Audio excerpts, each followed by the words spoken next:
Thank you for coming back. So now we're going to start with panel 2.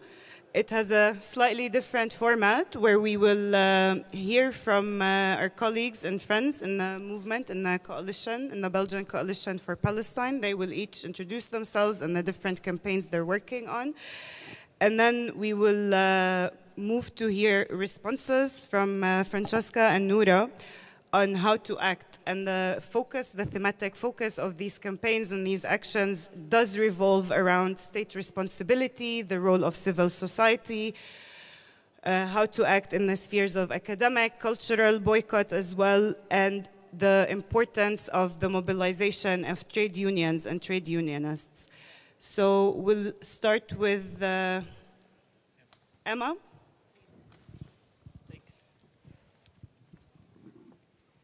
So thank you very much. So I'm Emma. Today I'm representing the ABP, l'Association Belgo-Palestinienne, which has been campaigning and advocating for Palestinian rights since decades.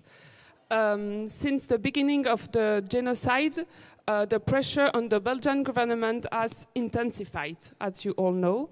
And with the national coalition, we stepped up our action, so we did massive national protests, we did meetings with officials and ministers, we also organized, like today, conferences with really great speakers. And in parallel of that, local protests and also direct action, such as blockades of armed factories, took place. So we all have the same message. Belgium and the European Union should take their responsibility and should stop their complicity. Recently, to remind them that international law is not abstract, we decided to go into court against the Belgian state for their inaction.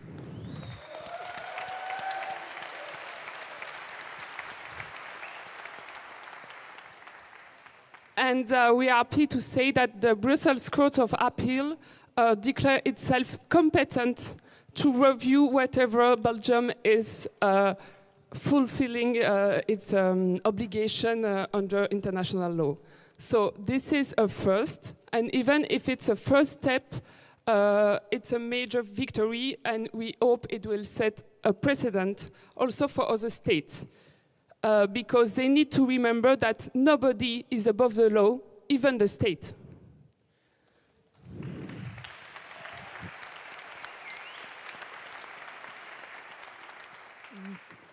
That being said, you know that justice takes time, and sometimes it doesn't work, sometimes because of admissibility, but sometimes also for other reasons.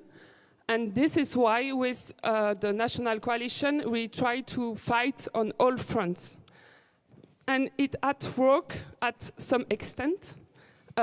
In September 2025, after 2 years of genocide, and as a result of the public pressure, the right-wing Belgian government adopted some measures, including steps towards military embargo.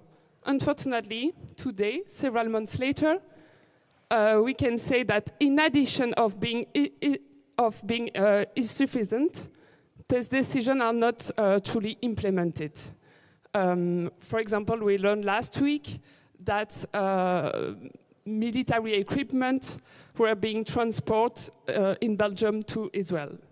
So, even if international law is crystal clear regarding the state responsibility, our governments lack political will and desire to stop their complicity.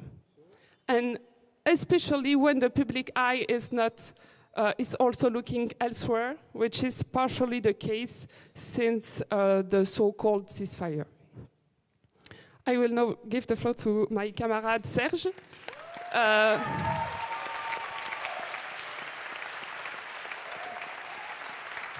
And Serge will talk about local action, and will also ask you our common question.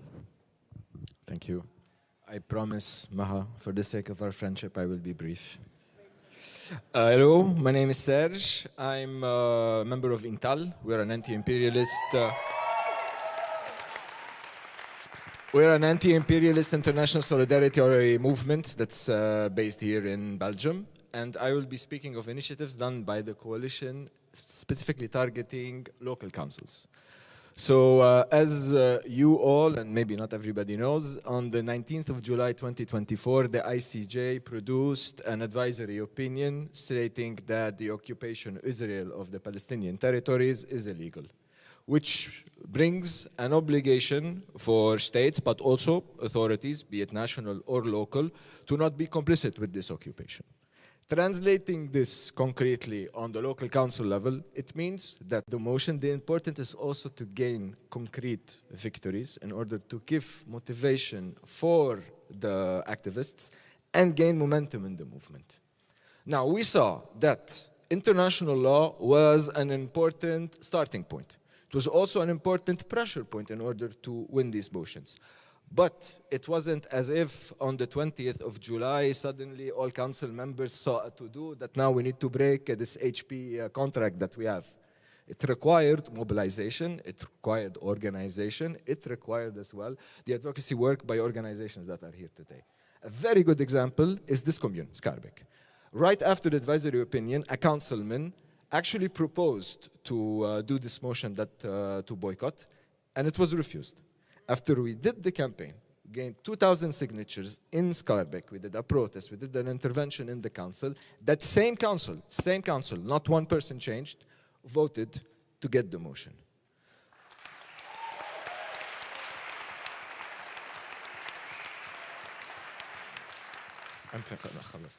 Our question to you is very straightforward. As international law experts, but also as activists, how do we breach the gap between getting legislation passed on both a local and a national level and getting international law actually respected? Thank you. I told you it was simple.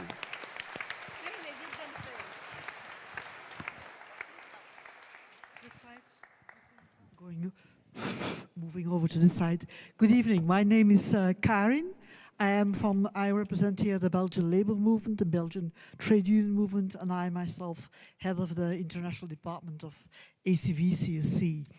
I think as far as strategy, our first and foremost strategy, it may be not for the people in this room so obvious, but our first and foremost strategy is to convince our members that trade unions have a role, also their work to be here and to actually further and fight for human rights. And there, obviously, our argument is that, yes,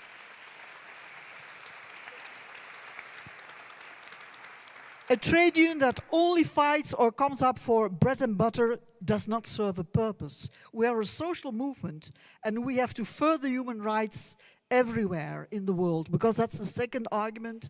By nature, we are a universalist, an internationalist movement. An injury to one is an injury to all. One for all for one. Yes. We seek a level playing field. And also for my union in particular, that's really important, because we are spokesperson for the workers in the Commission of the Application of the Standards in the International Labour Organization. And that's really important, supervising worldwide labor rights, and that's a role that we as workers, as trade unions can play, because we have a mandate, we are on the driver's seat in the UN Organization on Labor, and they also have very interesting reports also on the occupied Arab territories, if you have time to read them. Really stark figures again, which we don't hear that often. 144,000 Palestinian workers left there, were dismissed on the day of the raid of Hamas. They just cut off their wages completely. All of a sudden, they were also victims. They were Palestinians working in Israel. Also stark realities for workers on the West Bank, not only in Gaza, suffering by the 847 checkpoints. How can they get to work? So these are really important issues. I think what's interesting in trade unions is that we are organized at different levels. Here in Belgium, but also internationally in Europe. We try also to work at European level.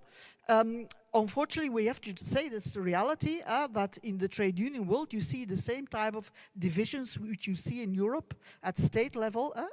Some of our union colleagues in some countries in Europe have difficulties in supporting resolutions of the European Trade Union Confederation on justice for Palestine and sanctions to Israel. But we got there in the end.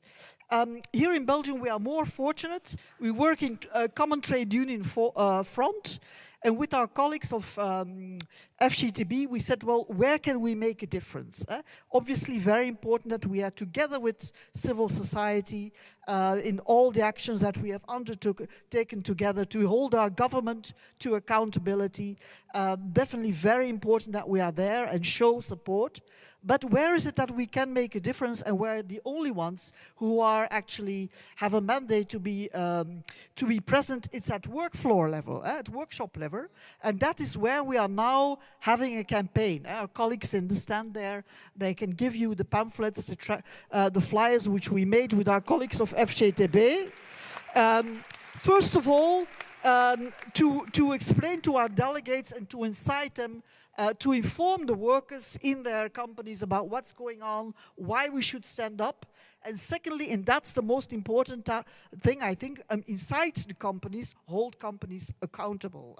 Because we are present here, we fortunately in Belgium still have a system of social dialogue. From the social dialogue in the works councils, our delegates can question, research and ask and hold their employers to task for human rights due diligence. That is to say, are they making sure that human rights are respected? And we know which companies, we have the list. I don't think we are supposed to read them out here in public, of the companies also in Belgium that do have very clear economic ties with Palestine, with the occupied territories. Banks also, investments. From within the company, it's really important that delegates question and take to task their employers, and they have mandates to do that. And that's the good thing about working together in coalitions. Colleagues of Oxfam, of the coalition of Don't Buy Into Occupation, will train and inform our delegates, because obviously employers will come with figures and they will say, no, that's not true. No, we don't have ties with that. I mean, they have a lot of lawyers and accountants to their disposal to talk about that. So they help us and they train us. I would just want to say a final point about the BDS movement. Obviously, also within the trade union movement, many people believe, perhaps right, to my opinion, personal opinion, rightly so, that this is a non-violent form of civil resistance and legitimate. But still, I think in these cases, it's important that we continue, first of all, to try and convince the delegates in these companies, such as the one with the brown liquid inside the company, what is happening, and why are we informing them, trying to convince them, persuade them. I think that's our task first and foremost, to get also these delegates in these companies at least to inform us why we have these positions, and if possible, get them along with us. Thank you very much.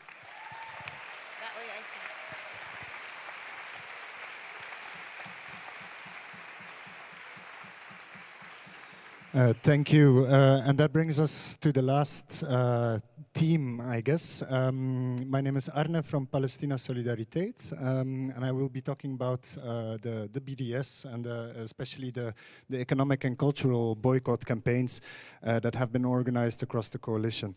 At different levels, consumers, audiences, but also institutions and companies, which is very important. And they share a common objective: to build that pressure through withdrawal, to disrupt the economic and cultural systems that sustain the genocide, that sustain the apartheid, and that sustain the expansionist Zionist project. Complicity as has been said and made very clear, it's not abstract, it is organized, it is financed, it is normalized, and that means it can also be targeted. And that's what these campaigns are about. Our actions, we try to have our actions across sectors and not as separate arenas, but as two key terrains where this complicity is produced and where it can be challenged and disrupted. Thank you.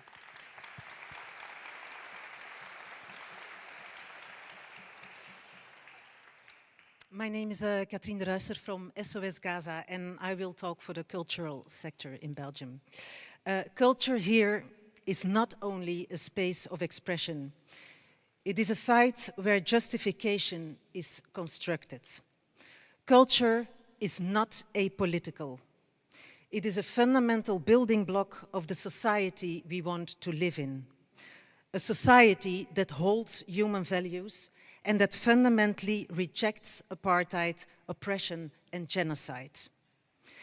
Decades of words without meaningful action have allowed this system of apartheid and oppression to persist, paving the way for the genocide in Gaza. To prevent future massacres, we must move beyond words and commit to strategic action. This is why this time we have chosen not just to speak out, but to act. And we will continue to do so. We launched campaigns like SOS Gaza's Boycott Eurovision and establishing apartheid-free zones in cultural spaces, while standing united against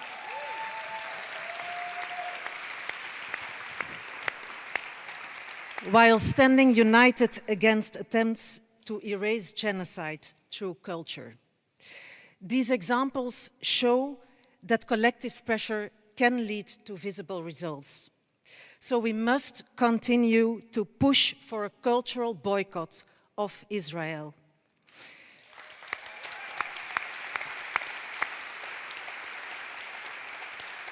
And for this, the BACB principles are crucial.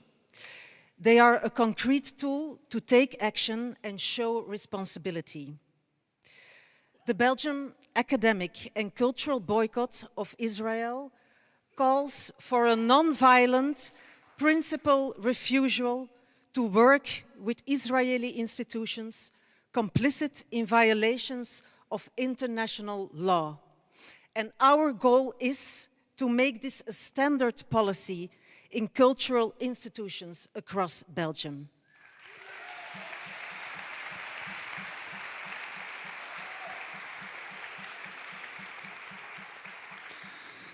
And if culture shapes what is seen as legitimate, the economy determines what is materially sustained. So on the economic side, Palestina Solidariteit has launched and is leading a campaign to boycott Teva, the pharmaceuticals, the Israeli pharmaceuticals company, with a very simple way that everyone here can join and do. Intel is pushing for a boycotting campaign against Carrefour, and we have many organizations such as Union des Progressistes Juifs de Belgique, the anti-Zionist Jewish Alliance in Belgium, ABP, Workers for Palestine, that engage in targeted boycott actions in line with the BDS movement principles that come and were defined from the Palestinian civil society. Although these campaigns have secured very important wins for the movement, several challenges remain. I'm not going to list all of them because some were addressed by Francesca already, so thank you for this. But there is the question of strategic focus and scale. With limited resources, we are constantly forced to choose where to invest our energy, which companies, there are so many. Do we focus on the cultural, on the economic, on both? How do we build alliances? At the same time, also many campaigns struggle to move beyond already convinced publics and reach a broader audience, and to create a real sense of urgency with these audiences.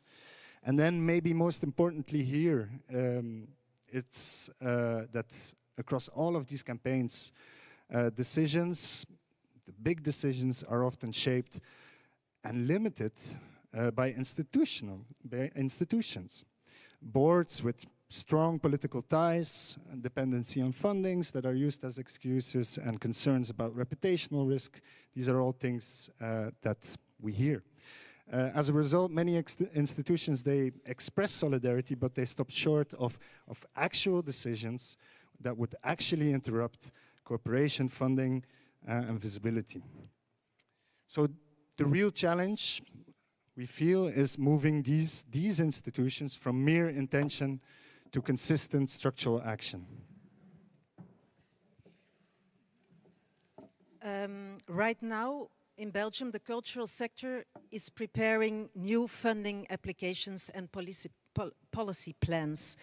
So this makes it a crucial moment to reflect on values, responsibilities, and the role cultural institutions want to play. And like Arne already said, this brings us to the strategic question we would like to put forward. In a context where complicity is widespread and embedded, and many institutions show solidarity, but without taking real action, especially under political pressure, what prevents boycott campaigns from leading to real political and material change in Belgium? And what is needed to move from symbolic support to real action? Thank you. Thank you. We will now hear for 3 minutes about the Belgian Citizens Initiative campaign, which is spearheaded by Betna. Yes. Yeah, thank you so much. I'll just say a few words on that. So I'm an international lawyer, a performance of that tragic legalese that Francesca was talking about before. So I'm going to try to stay very brief. But on Tuesday, we had a discussion of the citizen bill spearheaded by a very courageous coalition here in Belgium, where we had also political discussion about it. And I just want to mention how international law is being weaponized by the political elite, by the government in Belgium, to insulate itself and to further its complicity. And I want to focus on 2 points in that. One is the constant reiteration of the rights to self-defense, by which they justify complicity with the Zionist project and with the State of Israel. And I just want to say very clear that this is an international legal trap, an international legal fiction. In a context of illegal occupation, the occupier has no right to self-defense against the occupied.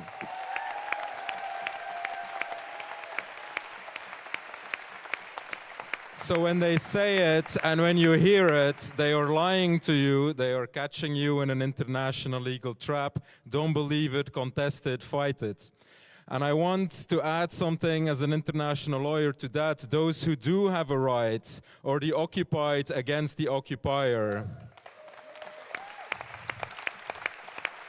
And I know that brings me on tricky juridical terrain here in this country. So I'm just going to cite Hilary Charlesworth, the ICJ judge, and her separate opinion to the advisory opinion that we heard about before. And Hilary Charlesworth says the following sentence in the separate opinion. So that's an ICJ judge. It is worth recalling that under customary international law, the population in the occupied territory does not owe allegiance to the occupying power.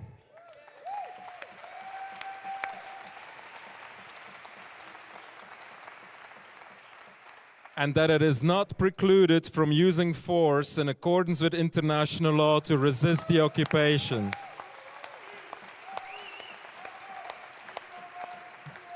So what does that tell us? It tells us that we live in a political environment where the mere articulation and repetition of an ICJ judge in Belgium opens you up to criminal persecution, while our political elite justifies its complicity in this very violence through a total legal fiction.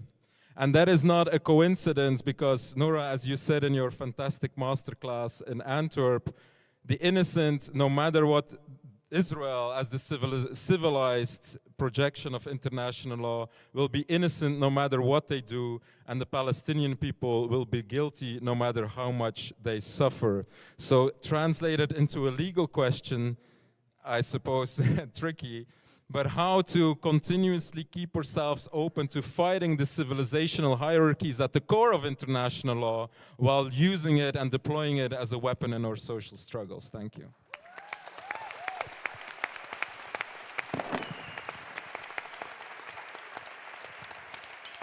Thank you. Noura and Francesca, you have a very difficult task right now. To respond within 10 minutes, a total of 10 minutes. Yeah, good luck. Who would like to start? Not really.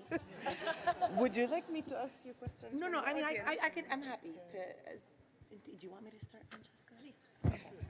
Okay, that's different. Okay. First of all, yes, Belgium, this is amazing. Yes, let's go. What a honestly refreshing way to have a panel where you're not just talked at, but you have the organizers come out and tell you, if any of you are inspired and interested, please take your pick. How do you like to organize? What floats your boat? So this is fantastic. I think that so many of the answers to your questions are actually in the practice that you're already embodying, which is to build power and invite people to actually be and to do. I mean, I would lie to you if I can tell you that I could answer your questions with any specificity in the way that you deserve, because that requires knowledge of the particular characters that you're fighting with. Who are the personalities in power? What does, the distribution or the particular, racial makeup of the neighborhoods that you're working in look like? There's a lot of strategic questions. To answer strategic questions, you need to know what the time, place, moment looks like. I have none of that information. So I will not try to answer the specificity of your questions in that way. But what I can tell you is a couple of things from what I've done as an organizer before and now as a legal thinker and a strategic thinker, which is, on the first question that I heard, which is bridging the gap between these local civic motions and respect for international law. One of the things that's become incredibly apparent is that you can have the best law on the books that means absolutely nothing. Palestine showed us that over and over again with 3 ICJ decisions and 2 outstanding ICC warrants, and yet nothing being done. And here, it's not about the substance of law, but really thinking the law itself is just the tool. We are using it.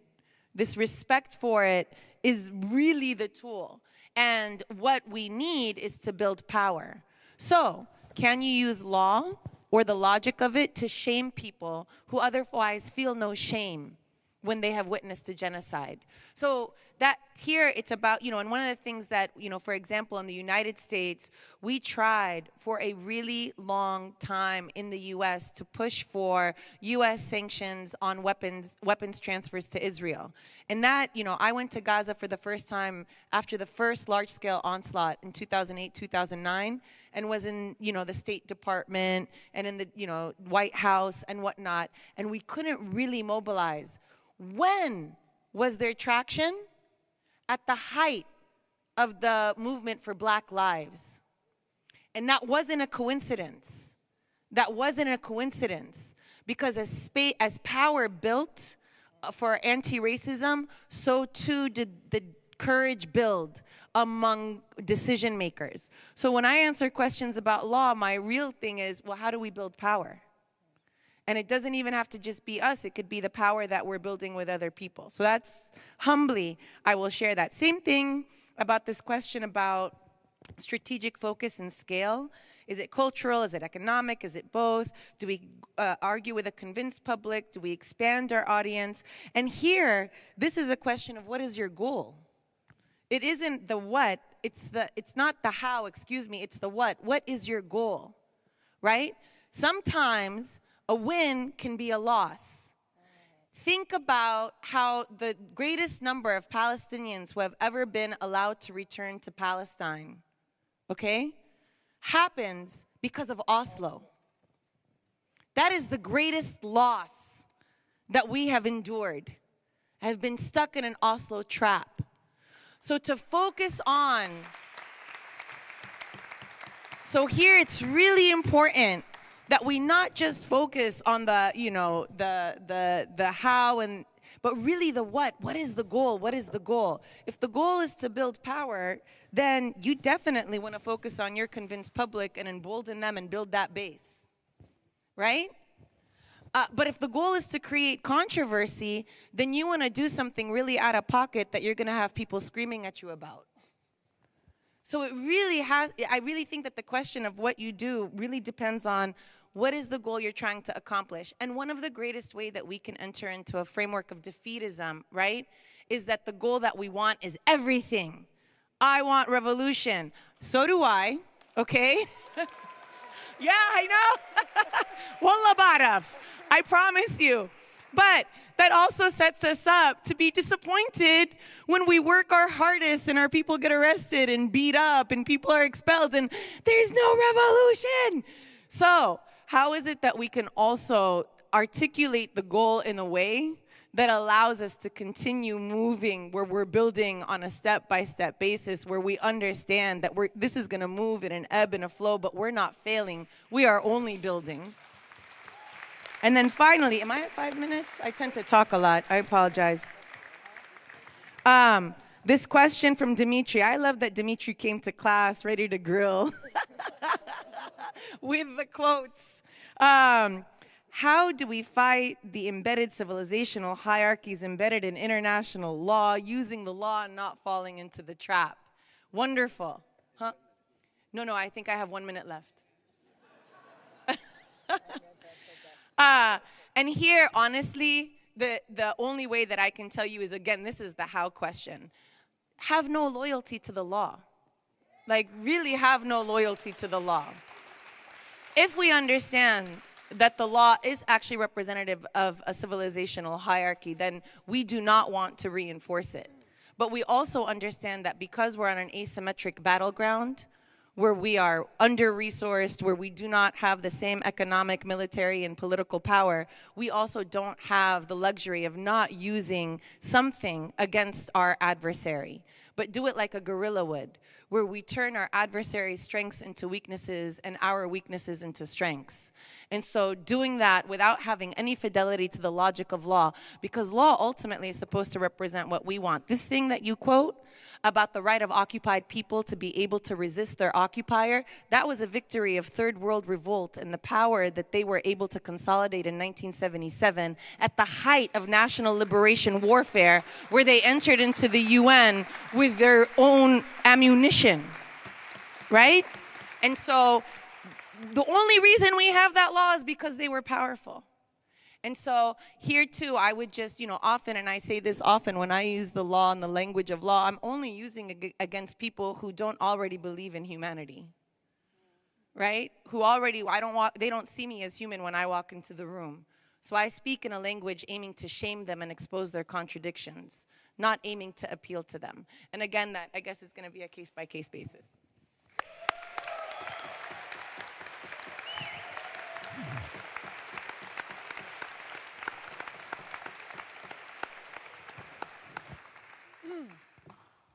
Okay, just a few reflections to add on what Noura shared, which I agree with one exception.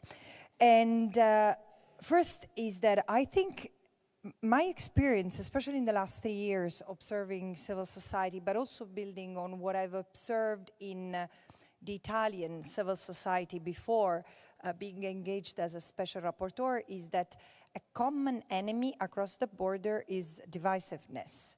It's important to stay united and understand that there is a common cause that forces us to put our ego, our flag, and our logo aside. And here, when it comes to the Palestinian solidarity movement, which I said it's also an anti-genocide, anti-occupation, anti-apartheid movement. For me, the basic grammar, which translates into legal and moral imperatives, is ending, like, what is the goal? Is ending and making accountable the genocide, so all those who participated, architected, engineered, and profited from it, making them accountable. And there are various ways. There is strategic litigation, but there is also hitting them where it hurts the most, the pocket. So it's end the occupation, end the genocide, end the occupation, and then the apartheid. And then I think what is needed as two things, because we are more. Those who do not want, let's say, those who do not profit from it are many more than those who profit, and those who have an interest in giving. But sometimes we lack drive, sometimes we lack conviction, and unfortunately we lack coordination. So this is why we need to see ourselves as a body, and a body has different arts, different organs, different limbs. Even look at the hand. Of course, each finger is different, but the hand works through the functionality of the fingers together. And this is where we need to learn to persevere. Perseverance shall be like the imperative that resonates with us. Even, I agree with Noura, sometimes we win even when we lose. And when it comes to strategic litigation, I mean, it is to be like a hammer. There are so many to strategically litigate against. And surely there are the companies. But this is where it becomes necessary to be strategic, because strategic litigation of a civic coalition against Elbit, the giant military of the military industry, is going to be like wanting to fight like cholera with aspirin. So this is why we need to see where strategic litigation can function and pick and choose the battle. But at the same time, there is one strategic litigation that for me it's fundamental, because it's about healing from within. How many double nationals there are in Europe? And I'm not asking to raise arms against any citizen of Europe who has Israeli nationality. Absolutely not. However, there are European nationals who have Israeli citizenship and have been fighting in Gaza or in the IOF in the last 900 days. Well, when they come, not saying go and beat them, absolutely not, but they should be considered suspect when they return to Europe. Or they should be considered suspect no matter what, and they can be tried in absentia if they stay in Israel. In any case, they should be considered suspects, and therefore there should be a notice to the prosecutor. They should be investigated, and if so warrant, prosecuted, and if so warrant, an arrest warrant for their detention should be issued. And we are talking of thousands of people. So again, accountability is to be one of those. And then there is also, I really like the action that has been taken against Belgian authorities. It's something that also in Italy, a coalition of lawyers which has formed after the beginning of a genocide has tried to do. And so far, they have not won. But they are persevering, they are continuing, because so what they have tried to say, and this is the difference that I have with Noura regarding rights, but I will come to that in a minute, is that political power, we do not live at the time of the emperors, during which the emperor was above the law. In Europe, we have constitutions, and the constitutions are the translation of human rights, the codification of struggles that are of the individuals. This is why human rights is not something that has been gifted to us. It's something that people have been fought for, workers' rights, women's rights. Even indigenous people, they are still struggling, but the recognition of the right of self-determination that was a conquest of the decolonized world, the reason why we have self-determination as a positive right for everyone is because of the struggle of former colonial people and colonial countries. This is why today we have those rights inscribed in the system and makes a difference. I have the same skepticism against the law per se, because today, in many countries, including my own, anti-Semitism is becoming shamefully a way to crush freedom of expression and freedom and the right to protest against something that is completely legitimate, which is the instrumentalization of the memory of the Holocaust to defend Israel, which is a state committing another genocide. So it's not always the law, but constitutional rights are those that are allowing today to defend ourselves and freedom of expression against something as brutal as, again, the criminalization of freedom of expression in the name of protecting Israel. In France, this law carries a name, La Loi Yadan. So they know what is coming to you to further limit yourselves. Concerning the question on how to make sure that legislation passes and is respected is connected to mobilization. As Noura says, how do we build that power?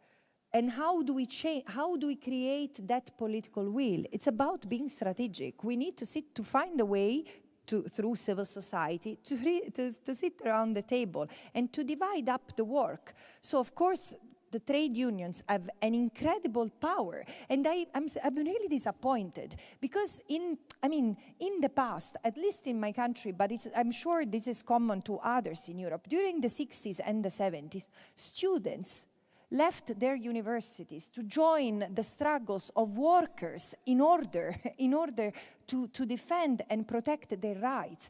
And that struggle succeeded because it translated into legislation, protective legislations. I was disappointed not to see more workers joining the struggle animated by the students. But is this because they are in bad faith? No, because they are weak. In fact, I think that more than trade unions, we should consider some of them slave unions, because workers today look more like modern slaves than decision makers of their own futures based on the power they have gained over the time. So this is something that should unite them, should make them feel united. And this is the thing. And the last thing I wanted to say is that today more than ever we need to see each other over and above our identities.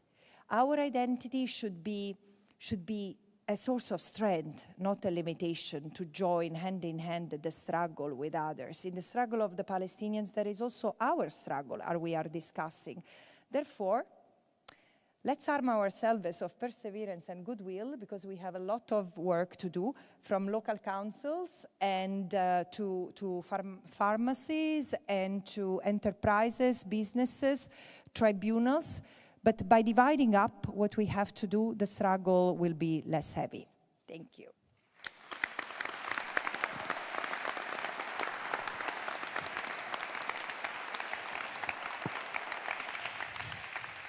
Thank you very much for both your answers. We'll now swiftly move to some of the questions that we received from the crowd. You can stay. Stay.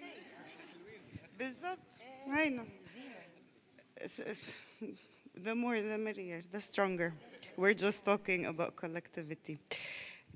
So the first question that we have from the crowd is asking you to talk more about the struggle against Zionism as part of the broader struggle against imperialism and colonialism throughout the global South in particular. And then we have a second question from a Gen Z. They want to discuss tech Zionism and how can we, as a younger generation, prevent Israeli apps like Waze, for example, from becoming mainstreamed in our day-to-day lives. And the third question would be about direct action, which is quite relevant to our session now as well. It's according to the person who's asking, it seems like the best chance of making a difference and through individuals and groups. And based on what you heard right now, they're asking, what do you recommend the most? What do you believe is most effective in terms of action, taking action? And the last one I will ask is about international law. The question says, does international law or the international law started from a historical perspective coming from a colonial logic? What are the strategic actions against it? I think this is a translation. So I'm sorry if it's not clear. Does the international law started from an historical perspective coming from a colonial logic? What are the strategic actions against it? So I think they're trying to tackle the colonial history of international law. You wrote the book. Yeah,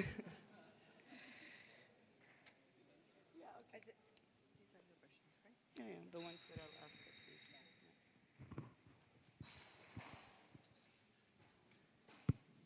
Who would like to start? Yeah. Shall I start? Yes. Yeah. Okay. I think that you, Noura, have much more to say about Zionism because you have studied it and you have really helped see and deconstruct it also from a UN perspective. But I want to share something that I've come to realize through my mandate.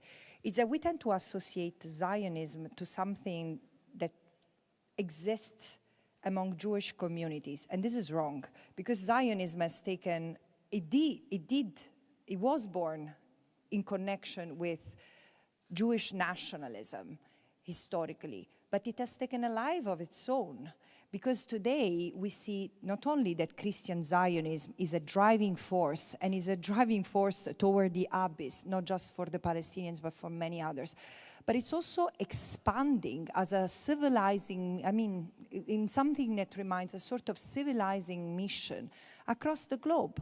I remember in December 2023, I was in Australia, in November 2023, I was in Australia. I had a meeting with activists from 40 different places in the Pacific Islands, and they mentioned something I never heard before, but it has become a constant in engaging with with places in the global south or in the global majority. The fact that in churches, it's impossible to talk about Palestine because it conflicts with the values propagated by the local church. And in every church there is an Israeli flag. And so manifestations or protests in solidarity with Palestinians and against the genocide have been crushed in the name of religious values. And today, I understand that pretty much wherever you go, including in remote villages in Latin America or in Africa, you go to a church and there is an Israeli flag. This is the thing, because Christian Zionism is dangerous and is expanding. So Zionism travels, it's an ideology that travels across every boundaries that it can. It becomes very difficult to uproot because it's everywhere. This is why it is to be seen, and it is to be seen for what it is, an ideology. Concerning the tech industry, there could be, we would need 10 days to unpack the connection between how Israel has penetrated the system. But the thing is, Anthony Lowenstein explains it very well. On the one hand, today we see the military industry and the tech industry going hand in hand. But Israel has become the startup nation. One of the myths, almost as popular as Israel as the only democracy is the Middle East, is that Israel is the startup nation. Because as I said before, and as I've documented, Israel has used the Palestinians as a laboratory to test weapons, but also to test technologies, spying mechanisms, spying tools. And a lot of that technology is developed in universities, in Israeli universities, that then through their partnerships, through technical partnership that are perceived as very neutral, spread across the world. And today we have that technology built upon the skin and the shoulders, the life of the Palestinians being sold, like CCTV cameras, fine CCTV cameras that are not engineered or perfected by Israeli companies.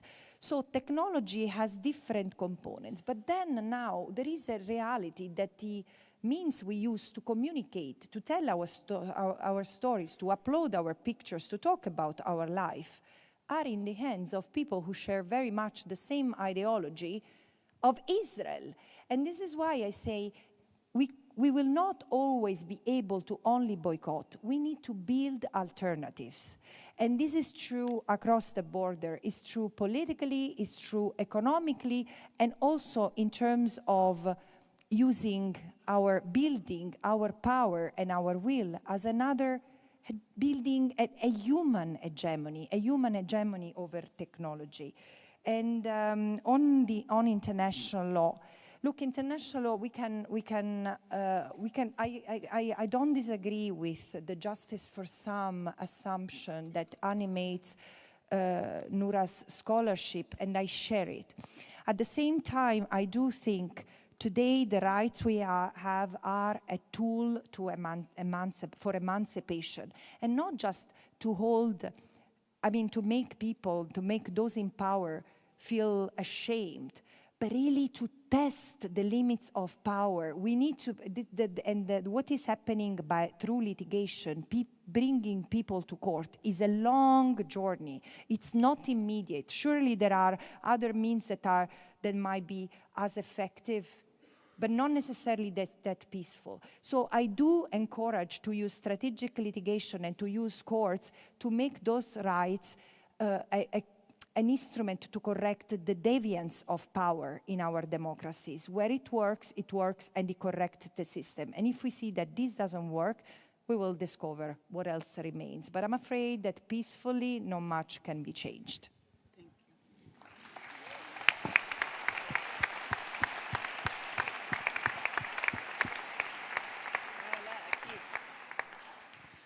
Okay, I'm going to start with the easy one on Zionism and imperialism first.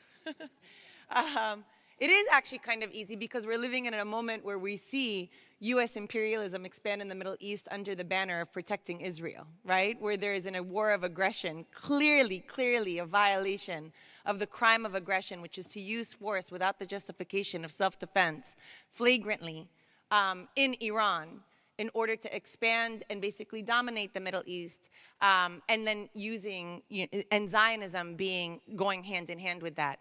Now, this articulation is actually best articulated by our Palestinian radical intellectual tradition in the embodiment of Ghassan Kanafani, who identified that this relationship between Zionism and imperialism, why is he doing it at the time that he's doing it? Because here we have to understand Zionism is the ideology. So it's the how and the what we're thinking. This is the idea of a supremacist class that's entitled to a particular land that then justifies racialized dispossession, right?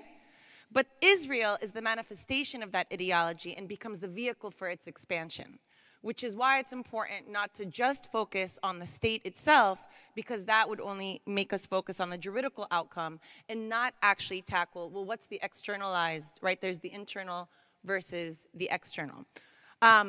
We understand, and we can take this thinking about the US today as global superpower and thinking about US empire. We know a few things about the United States, past and present.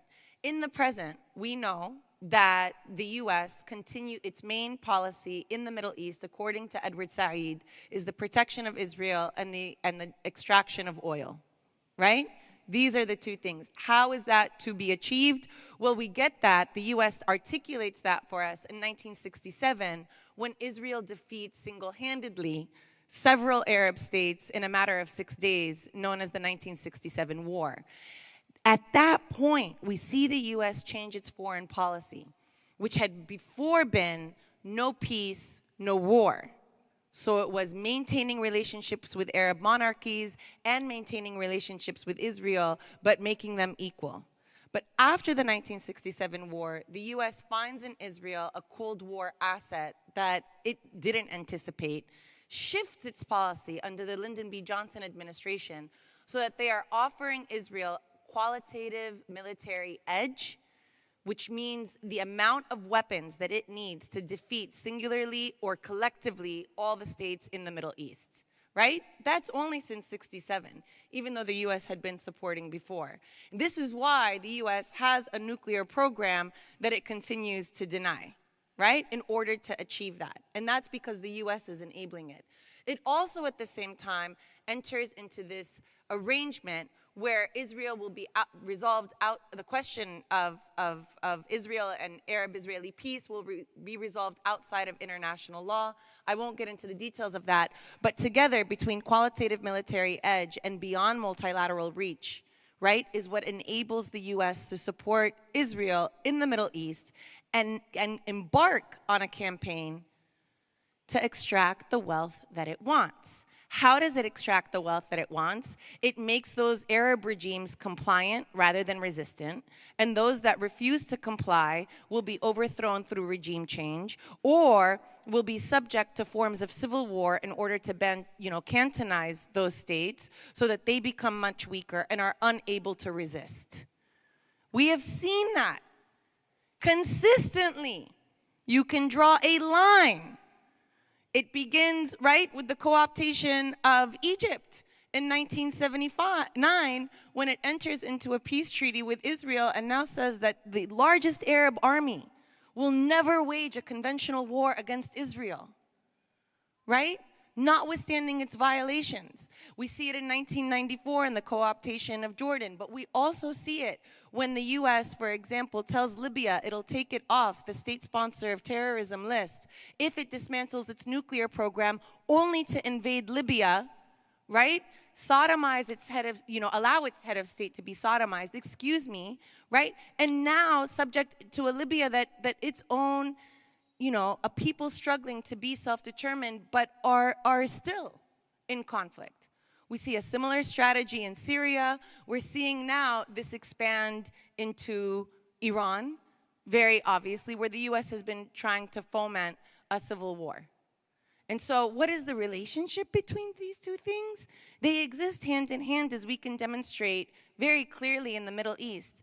But even outside, think about the moment that Israelis begin, or Zionists begin to say, oh, this is not a colonial project, this is about Jewish self-determination. They pick up that language when national liberation movements begin that language, and they're laughed. They're laughed out of the General Assembly for even trying it.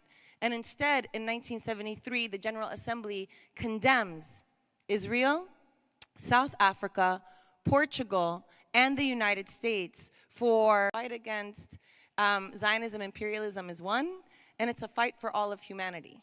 And it literally is a fight for all of humanity. I feel like I used up all my time to answer that question, so I'm just gonna stop there. Thank you very much, Noura, also for transitioning us into closing this event in the fight for humanity. I think you ended the evening on the Palestinian prisoners and detainees. As I mentioned at the beginning, we have a lot of days and events to commemorate in our struggle, and Palestinian Prisoners Day falls on the 17th of April every year. And I don't think there are any words to describe the conditions, the inhumane, degrading, brutal, barbaric conditions in which our Palestinian prisoners, detainees, and hostages have been kept for many years, many decades, but particularly over the past 3 years. And now their death sentence has become another legalized form of colonization and genocide. So please remember to sign the petition, and please make sure to urge your government to take what is necessary that our prisoners are protected against their genocide. And again, as we close the room, the event, we leave with a lot of actions that we can join, movements, groups. We don't leave empty-handed. We don't leave just with reflections, thoughts, and emotions, but we leave with a heavy responsibility to act. We have the knowledge, we have the power, we are building it, we need to continue, we must continue.